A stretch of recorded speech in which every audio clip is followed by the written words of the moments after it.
Ես օրինակ զարմացա մի հատ շատ հետաքրքիր տեսարանի ականատես եղավ, աղմուկ բարձրացավ, որ մարզահամերգային համալիրում տեղի է ունեցել հարսանիք։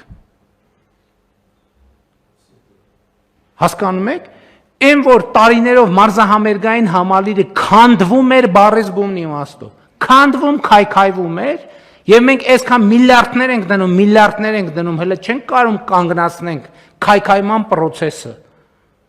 Բա պետք է տնտեսվարությամբ զբաղվի, բա ասենք մարզահամերգային համալիրում ինչ պետք է տեղի ունենա։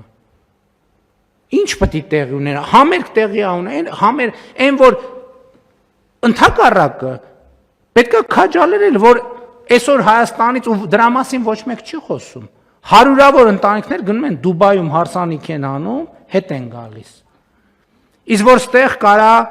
բանի սննդի համակարգը աշխատի, կարան երաժիշտները հավելյալ գումար ստանան, վերջը ենթակա դիզայներները հավելյալ գումար ստանան, չգիտեմ, բանի ծառայություններ մատուցողները հավելյալ գումար ստանան, հավելյալ հարկ վճարեն եւ հավելյալ ծախսեր անելու հնարավորություն ունենան, չեկեք ձեր չտանք չմոտենաք համալիրին։